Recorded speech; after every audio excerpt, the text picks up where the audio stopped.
Dear city dwellers and city visitors, this year Ekaterinburg is celebrating the 285th anniversary from the day of its foundation. 255 years of a glorious history and great achievements, thousands and thousands of acts of the past and the present, both being known, remembered and spoken about. For a long time, Ekaterinburg has been developing as an industrial scientific city.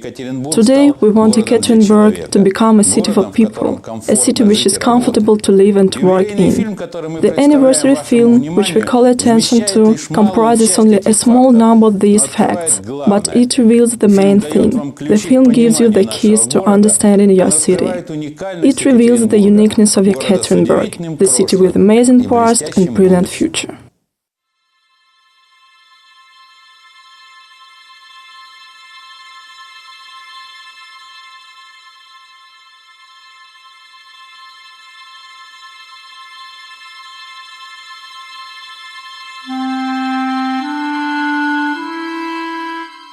Ekaterinburg.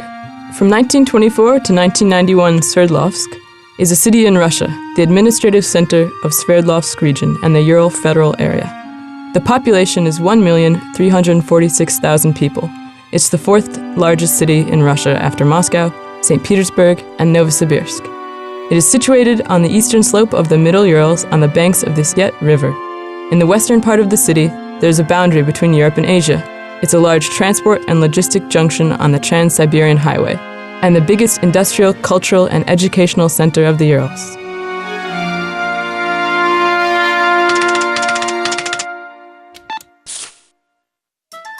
Do you know that the most ancient wooden idol on Earth, Shigirsky idol, is kept in Ekaterinburg? It is 9,000 years old. Its torso is covered with an enigmatic ornament, hiding the secrets of ancient inhabitants of the Urals, over which the best scientific minds from all over the world are racking their brains.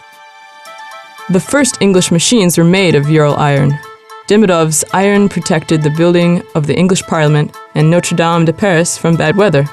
Ural steel was used to build the Eiffel Tower, and Ural copper to erect the Statue of Liberty in New York. The U-2 reconnaissance plane of an American spy, Francis Gary Powers, which illegally intruded into the airspace of the USSR, was brought down with an air-to-ground missile over Sverdlovsk. The spy pilot was apprehended by 4 kolkhoz workers, the inhabitants of the village Kasulino. Powers showed a note to them, "I'm American and I don't speak Russian. If you help me, you'll be rewarded for this." The apprehended person also had 7,500 rubles, golded coins, and a pin with the Kurari kernel.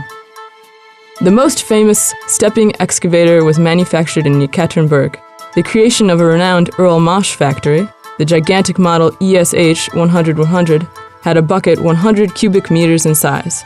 One bucket of this excavator can load 2 railway cars.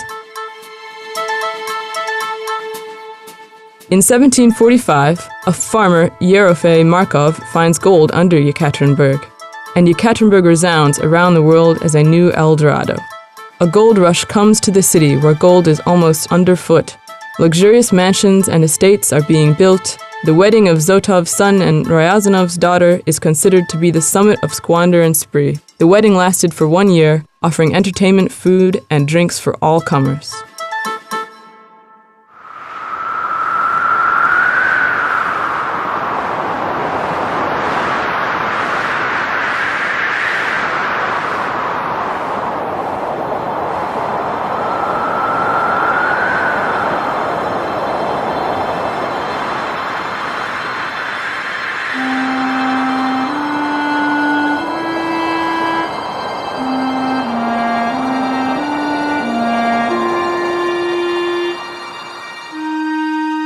Faces, people, stones, houses.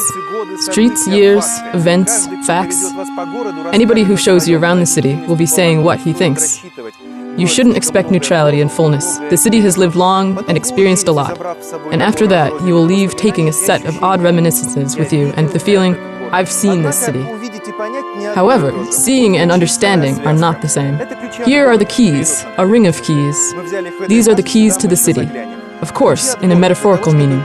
We've taken them out of this tower, we'll drop them in there later. the keys to the city, to understand, to see it right, and never confuse it with any other city. This is what I'm going to do, to give you the keys. The Urals were known even to the ancient Greeks. Herodotus, Aeschylus, and Plato wrote about the Rif, Hyperborea, or just the Great North Mountains. The Ural Mountains, according to the world models of many nations, is the center of the earth, the world mountain. Mahabharata mentions the Great Mountain Range, Meru, the axis of the universe. And the Bashkirian myths which have come to the present times tell us about Uraal-Batur, bringing the echo of biblical and even more ancient Shumer legends. Year 1721. The commander of the Ural factories, Captain Vasily Tatyashev, on the instruction of Peter I, is carefully choosing the place to found the city. The micro-location of the city is determined by the necessity to build a dam for a big factory. This is the beginning of our city, the renowned Platinka. The mesolocation must assist in fulfilling the administrative functions. These are the prerequisites for the future capital. Macro-location, being situated on the boundary of the parts of the world, the city must become the gate to Asia, similar to St. Petersburg's window to Europe. The idea of putting the boundary between Europe and Asia along the watershed of the Ural Mountains was offered by the Swedish scientist Philip Johann Stratenberg in 1730. It was suggested to Stratenberg by Vasily Tatyashev during the scientist's stay in Ekaterinburg. Ekaterinburg is the only million city in the world which lies on the land frontier between Europe and Asia, stretched along the watershed. Over 80% of Russian copper coins were minted at the Mint of Ekaterinburg during the 150 years of its existence.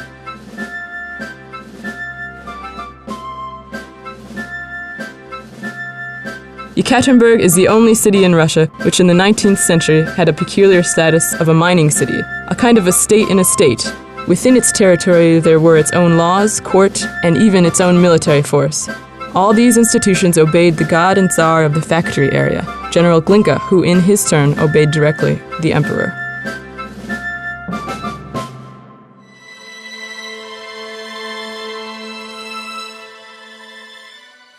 Typical Russian souvenirs are a malachite box. Could you show this candlestick to me, please? A little lizard. And that very same lizard is now in the role of the mistress of the Copper Mountain, with all the Ural semi-precious stones at her feet.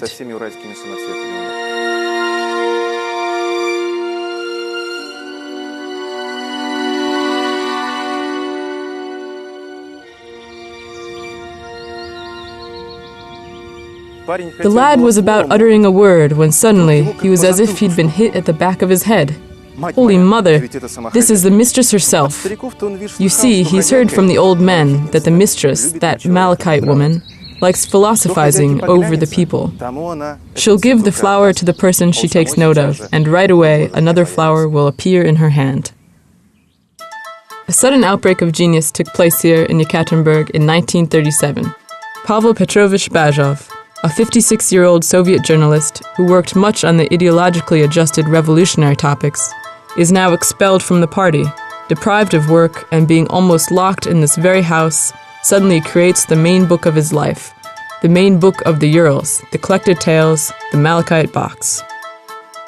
It's inexplicable that Bazhov alone created a myth which now lets us, today's inhabitants of the Ural mountain range, feel that we are a unique, peculiar, rooted into the past and living in the present people.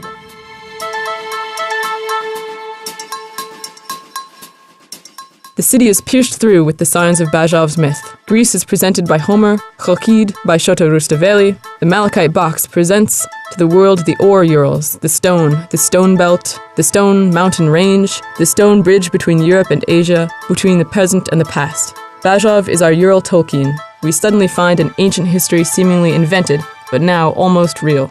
The fact is that the author's myth by Bazhov didn't appear from a vacuum place. The place is not a vacuum and is not simple.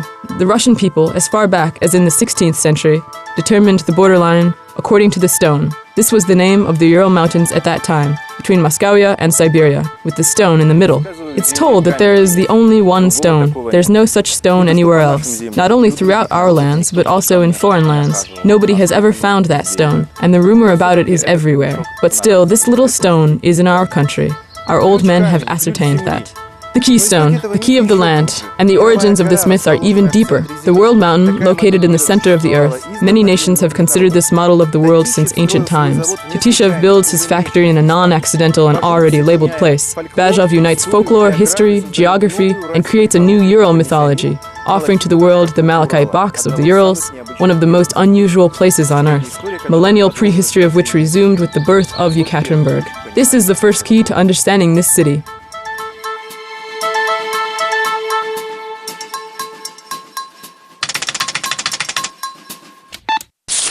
In 1733, Ekaterinburg was visited by the participants of the Second Kamchatka expedition with Vitus Bering, a well-known navigator and discoverer, at the head. Later, on Kamchatka, the Ural experts made anchors, boilers, and cannons for the expedition. In 1790, on his way to Siberian exile, the writer-democrat Alexander Radishev, the author of a forbidden book, Their Journey from St. Petersburg to Moscow, went past Ekaterinburg. In 1824, the city was visited by the Emperor Alexander I, who saw the mint lapidary factory, the gold smelting laboratory, Verkhesiet, Beryozovsk, and Pishma factories, and also a factory hospital in the Novotekvin nunnery.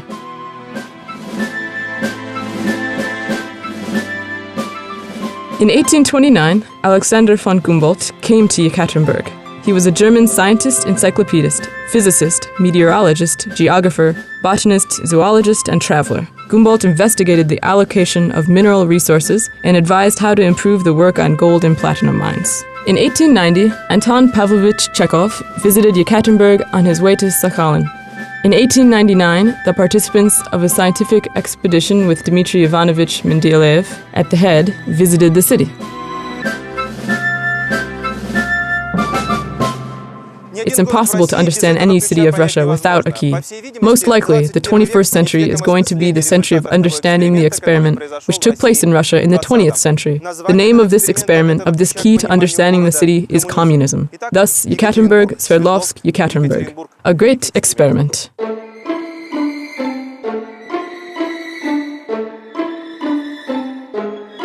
The communist idea of building a new society of universal equality and brotherhood was an unprecedented aim which captured millions of minds. We will destroy the world of violence up to the base, and after that, our own new world we will build. The author of the Russian text of International anthem, Arkady Kots, lived in Sverdlovsk for the last 2 years of his life.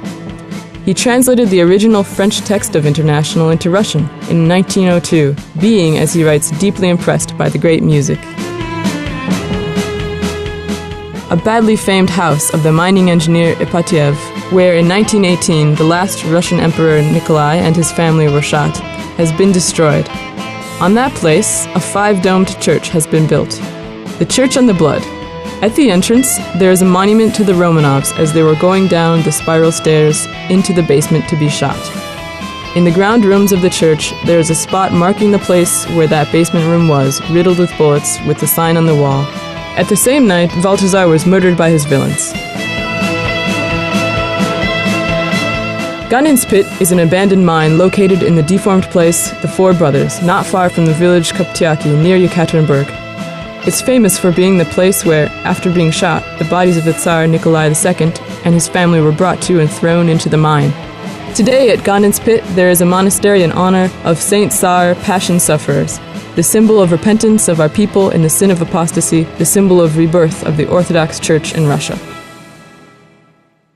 About how our last Tsar abdicated, about how he and his family were taken away to Tobolsk, and then to Ekaterinburg, how the White Army was approaching, and how the order to execute by shooting was issued. About all these you'll hear at the numerous excursions around the present-day Ekaterinburg. But we are speaking about the keys to understanding, therefore 2 sketchings. 30 April 1918. At the railway station, a crowd is meeting the train with the Tsar's family. The guards can't hold the people back on the platform. The screams, "We must strangle them. At last, they're in our hands." 16 July 2003, a solemn consecration of the Church on the Blood in the name of all saints who have shown their grace throughout Russia. An enormous gathering of people, celebration, brightened faces. So as to the keys, if you don't always realize this distance between the Russian people in the first episode and the Russians in the second one, perhaps you won't be able to understand either our country or our people or our city.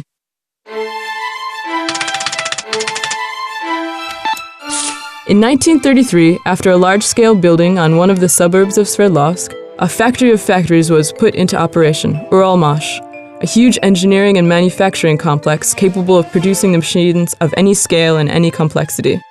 The father of factories and plants, as Maxim Gorky called Uralmash. The industrial giant demanded tens of thousands of workers, so while the factory was being erected, a new town of Uralmash was being built, the unique architectural complex in a contemporary to that time style of constructivism. Constructivism is a trend in architecture in the 20s of the 20th century which puts forward the idea of constructing the material surroundings of a person. Constructivism in Sverdlovsk gives birth to a peculiar mythology of the city. Thus, the Hotel Isyet and Czechistown make up Sickle and Hammer. The Ural Technical University has the shape of a plane, and the building of the main post office somehow reminds of a tractor. The present-day Ekaterinburg really deserves to be the preserve of constructivism. No other city managed to preserve so many buildings of this unusual style.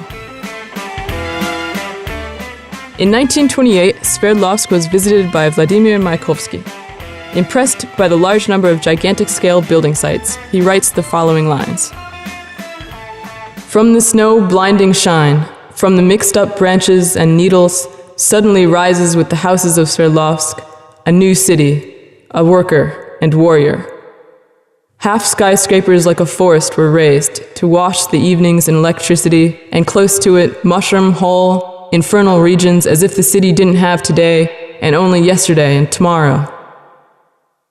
Russia of the 20th century seized with very diverse ideas, which are projected onto the rest of the world immediately. And now the 40s, the World War, in which we are in the center. As it always happens in such cases, the main, the all-absorbing for the Russian person idea appears, the idea of defending the motherland, perhaps the most undeniable idea of the last century.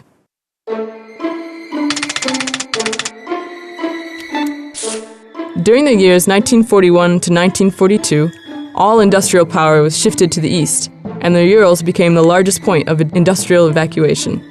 Izhorsky factory was placed in the territory of Uralmash. Kiev factory was a base for Uralkhimash.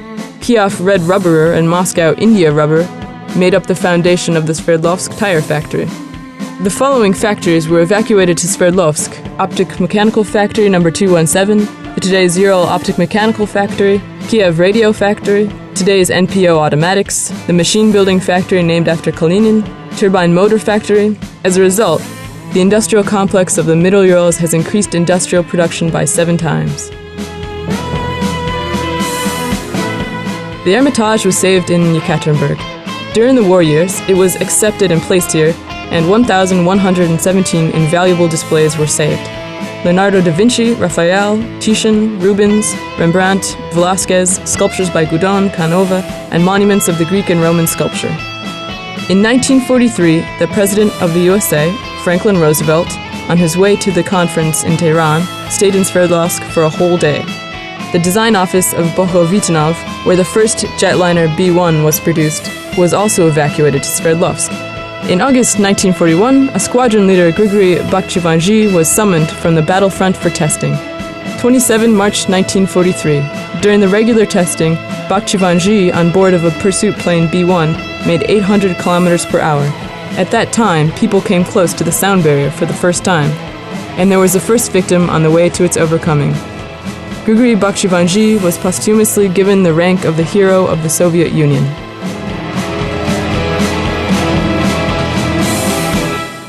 The after-war history of Russia is a period of unprecedented growth, the period when it seems that the USSR was really able to overtake and leave behind America, and therefore the whole world. And it seemed so not only to the people here, but also to many people in the West. Sverdlovsk Ekaterinburg is oversaturated with resources: industrial, scientific, recruiting, the ascent of arts, theater, cinema, music, economic growth, a successful space program, defense power. Just another chance. The Soviet defense industry. Used to talk about Ekaterinburg Sverdlovsk of the second part of the 20th century, this phrase becomes the main term of the city. The city is considered closed, and everything that happens in it is a strategical secret.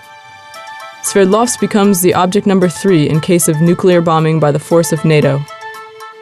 The numbers of foreigners and their slightest moving around the city are thoroughly recorded. The Ural branch of the Russian Academy of Sciences is world-renowned. Versman, Bardin, Timofeyev, Verzovsky, Krasovsky, Subotin. Hundreds of brilliant minds have made Ekaterinburg one of the acknowledged centers of the present civilization. Do you know that the German firm W. Sauer considers its child, the organ of the Sverdlovsk Philharmonie, installed in 1973, one of the best in Europe? In 1955, Ho Chi Minh, the leader of Vietnamese proletariat, came to Sverdlovsk. The same year, the city was visited by the Prime Minister of India, Jawaharlal Nehru, and his daughter Indira Gandhi. In 1956, the government delegation of the Korean People's Democratic Republic arrived in Sverdlovsk with the Kim Il-sung at the head.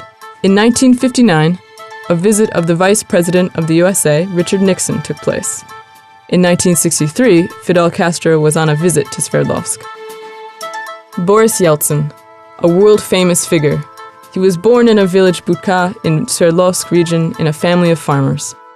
After finishing school, he entered the Ural State Technical University, which is now named after him.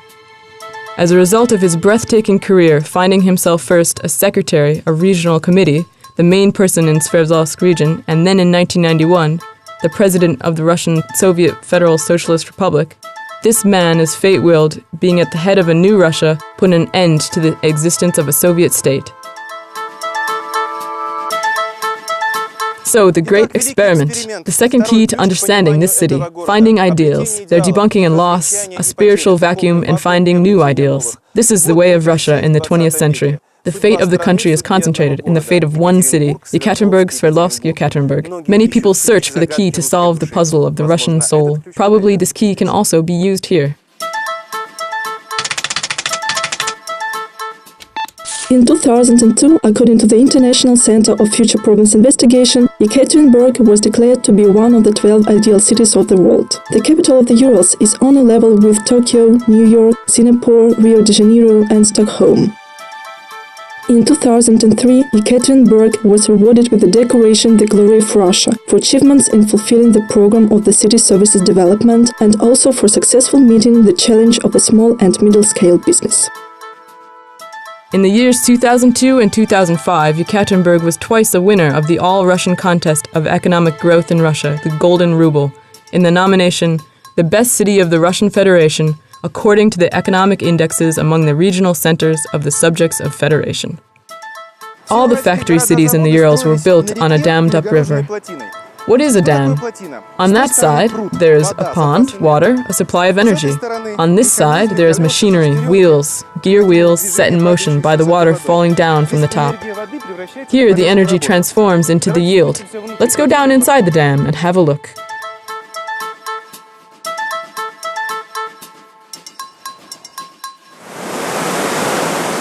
Right under me, you can see the gate of the dam, Platinka, as it's called in Ekaterinburg. And only this part holds back the enormous power of water collected in the city pond. And now the last key to understanding this city. The thing which is there above in front of the dam is our history, our past, everything that we have inherited from our ancestry. The potential resource of the enormous industrial city, the spiritual strength of the people in the Urals, the owners of the Malachite box, the opportunities arising due to the unique location of this city, the center of the continent. Open the gate and the water will flow down, and what is possible will become real, and time will start working for us. The city is up to date. Up to date means that it interacts with the date, with the time. Here, now, in its newest history, it is experiencing unprecedented growth, realizing the opportunities which have been accumulated throughout the centuries.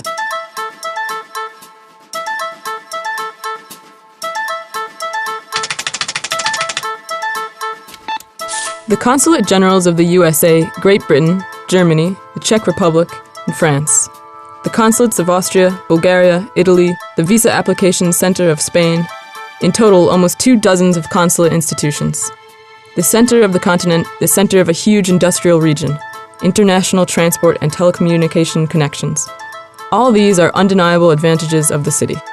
Photographers have the most difficult task because they try to capture the visual appearance of the city. The street which you went along just a month ago can have you in shock with its sudden changes. The city is growing, changing before our eyes. A building boom. Something similar but differently, in its own way, already happened here 100 years ago, during the period of the Ural El Dorado. Ekaterinburg is a city of contrasts, at least in architecture. There's an old merchant mansion of the 19th century and a business house of the 21st century. Life is seething, and we are inside of this stream of time, contemporaries. Ural rock music became famous in the middle of the 80s. Reflexion, Nautilus Pompilius, Chaif, Nastia, Agatha Christie, and Orange March.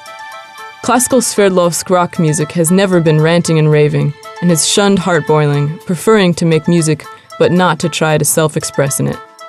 Here it is, the eternal image of a passenger. Monthly, 8 million passengers pass through the railway station of Ekaterinburg. That's equal to 6 Ekaterinburgs.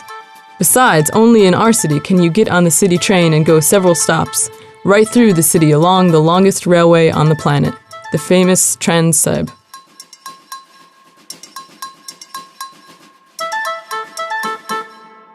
Thus, the third key to this city, it shows us the modern, changing, growing Ekaterinburg, the city where the possibilities are fulfilled. Do you remember Mayakovsky said, as if the city didn't have today and only tomorrow and yesterday. For a long time we have been living in a bright tomorrow. Now this city has got today. Probably this is because something is changing inside of us. The city sculptures. Not big, but creating a special mood and being close, in a direct sense, to the citizens walking along the streets.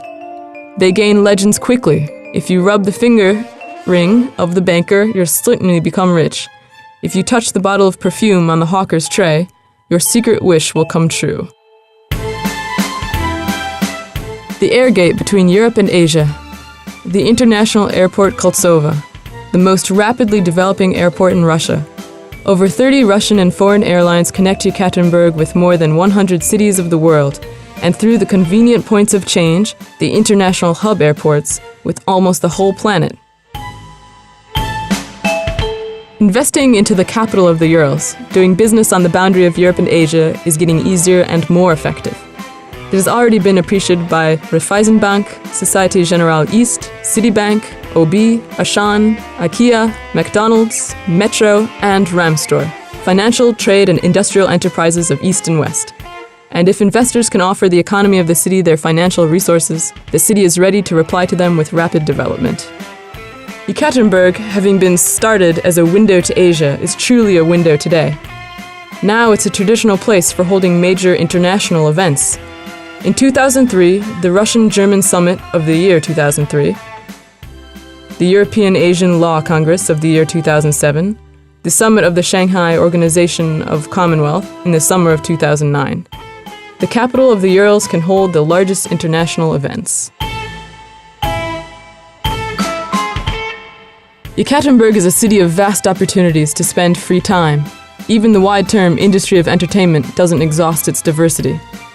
An ancient cultural life, theater, circus, cinema, museums, zoo park, aqua park, nightlife, clubs, casinos, restaurants, and also sightseeing tours around the city and its outskirts.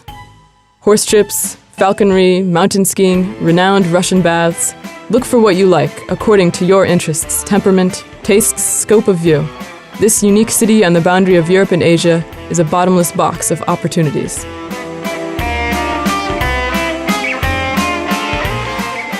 In the beginning, Ekaterinburg developed as a factory city. First as a center of metallurgy, later as a center of heavy engineering. Only at the end of the last century, the approach to the idea of the city itself began to change. The city for people, a comfortable city. By an initiative of the head of Ekaterinburg, a strategic plan of the city development was scheduled in 2003, approved by the Municipal Duma. The main aim of this strategy of the city of Ekaterinburg was to provide the present-day and future generations of citizens with a rather high and a steadily rising quality of life. The city is the malachite box of the past. The city is a great experiment for the sake of the future. The city becoming aware of its present. The 3 keys to understanding this city. Now is the very time to go along its streets, listen to the guides, or just live here. By the way, don't forget to buy souvenirs, the malachite box or the little lizard. The details and small points will gradually gather into a united, complete picture called Ekaterinburg. And you'll want to come back here, because you've got the keys to it.